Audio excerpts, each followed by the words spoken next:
Good evening, everybody. Hello and welcome to my live studio audience. Thank you to everybody who's made the journey today. Now, is it not the NHS's job to protect us, not the other way around? It is, of course, flu season.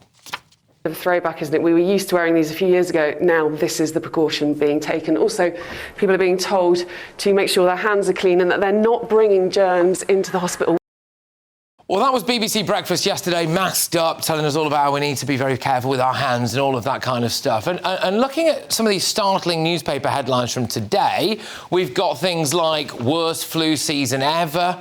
We've got, you need to wear masks. We've got stay indoors. Children are the worst affected. The NHS is on the brink of collapse. Now, look, obviously, I am very sympathetic to anyone who has got the flu, and I do understand that people sadly die of flu every single year, and very, very sorry about that. But my point is this. We do give the NHS £232 billion a year, which is more than the entire GDP of Portugal, right? It's more than the entire GDP of Greece, Slovakia, Slovenia, Luxembourg, New Zealand, Uruguay and Kenya. It's a lot of money.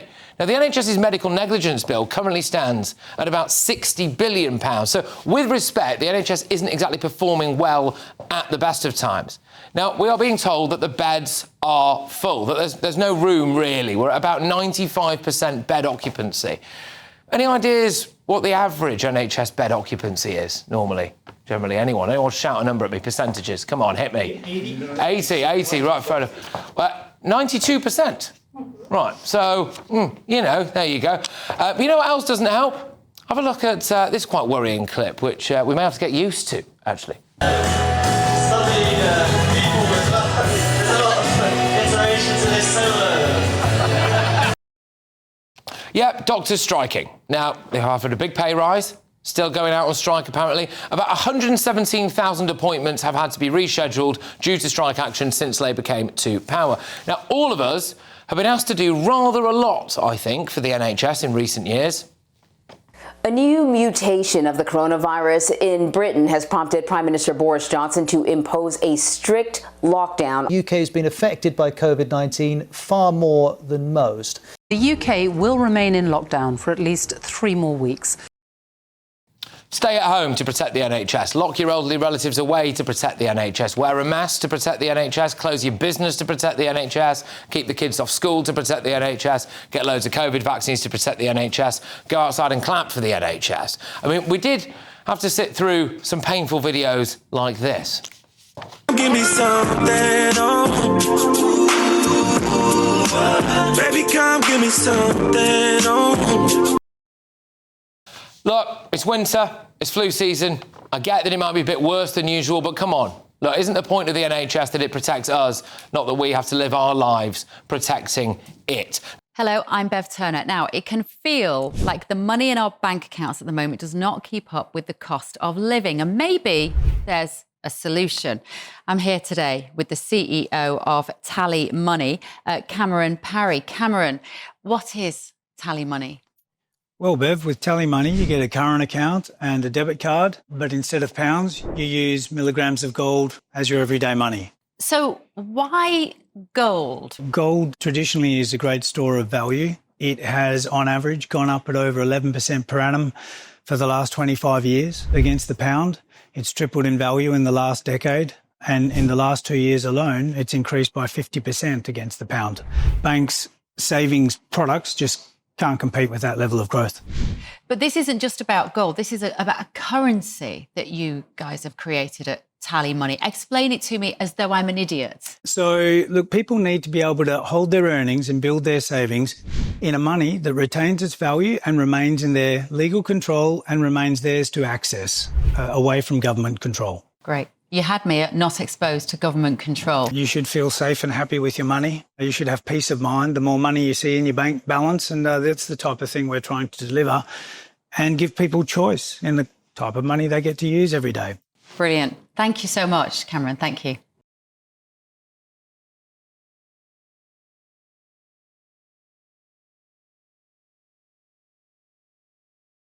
Let's get the views of my audience, but also my wonderful panel on this. Adam, I'll start with you. What do you think about this? Should the NHS be protecting us as opposed to the other way around? Well, of course, but the NHS is like a religion in this country, unfortunately.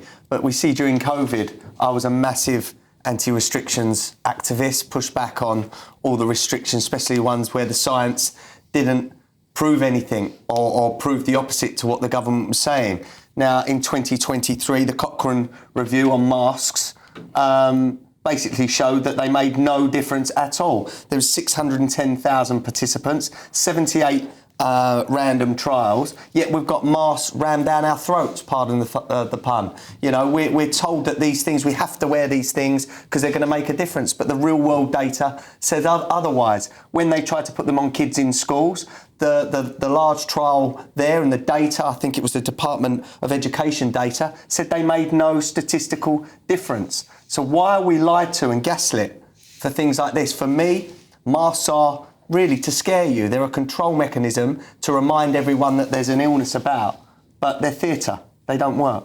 I know this divides people because I think, like, pretty much every person, like every family has had some great experiences on the NHS, and then every family has had, I think, some quite bad experiences. So I know that there are mixed views on this. So I'm quite keen to hear from as many of you as possible when it comes to the NHS, your experiences, whether you feel like it's on the brink of collapse over this. There is a chap on the front row. So what would you like to say based on what you've heard?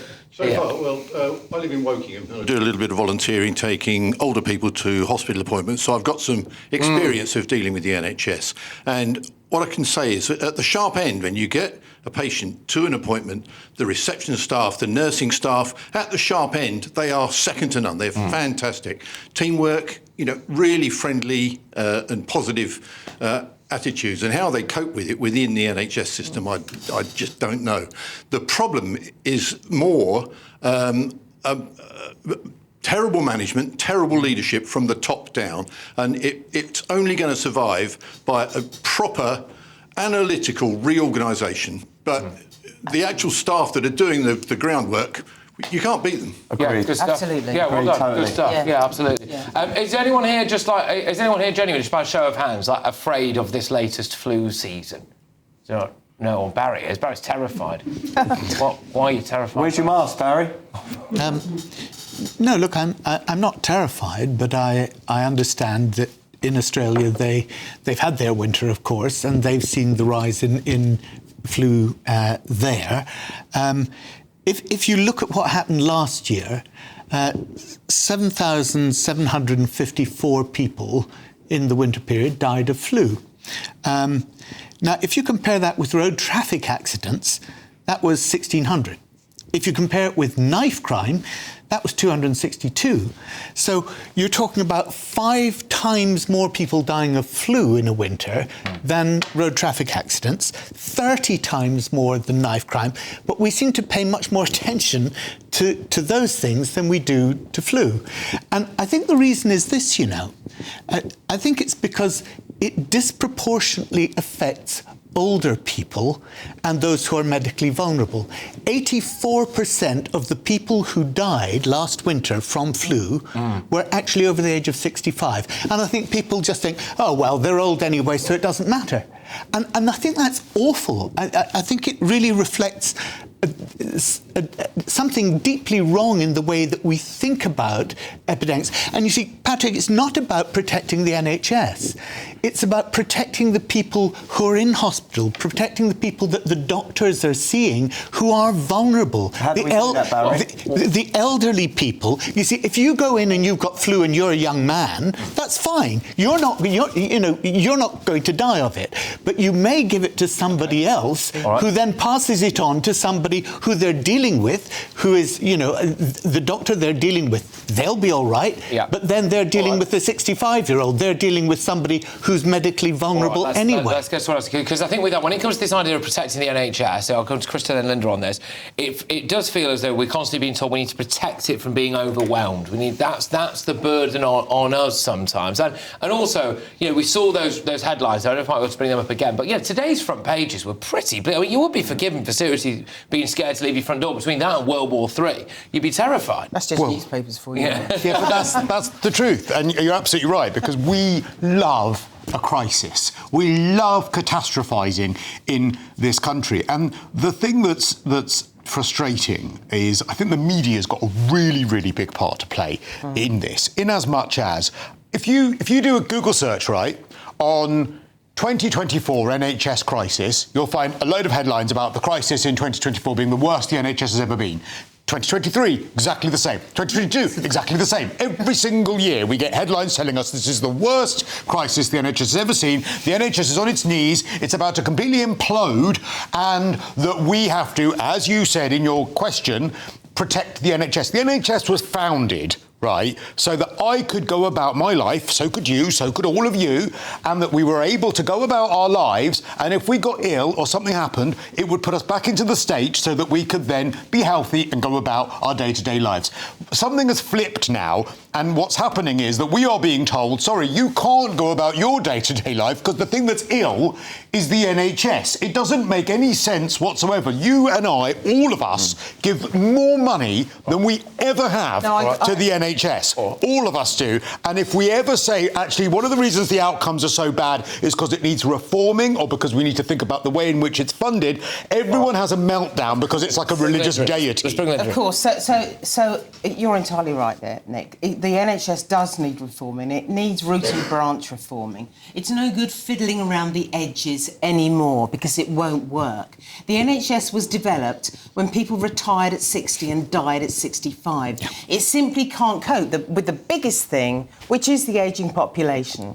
And I know, because my mum died this time last year from pulmonary fibrosis and was 6 months in hospital, the problem is that when you get a long-term person, elderly person in hospital, they will stay in that hospital and they will not go to the kind of social care they really need. And that's causing a problem. On top of that, you've got overpaid business consultants going in, working on vast contracts. These are clinical consultants, not medical consultants. They go in on vast payments of £1,000 a day at least, and that's sucking up resources. But there is a powerful message in here for the NHS, and it is not that we are trying to save the NHS, although to some extent we had to do some of that stuff when COVID came in.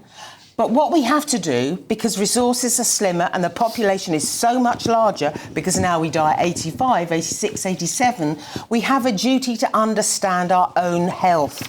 That's what we have to deal with. What do? Are we checking our blood pressure? Are we making sure we've had yearly tests? Are we making sure we keep our weight under control, so that we don't need knee operations and hip operations? Are we watching our diet so we do not have obesity? There's a lot of responsibility we need to take in this country before we start throwing criticism around. Isn't it amazing how the flu disappeared during COVID completely? I mean, that's just amazing, that is. Well, because the flu won't happen in the summer because COVID is a summer disease and flu is a winter disease. It disappeared for a long time during COVID, apparently, if you look at the stats. You don't get flu in the summer. No, but it wasn't just the summer. It's not the flu season. But we were told that flu had gone away. Well, no, I don't know who said that. No one scientifically Sorry, the figures for 2022 were 15,800. As I say, it went down to 7,757 last year. And the lowest year in the last 5 was in 2023, with just 3,500.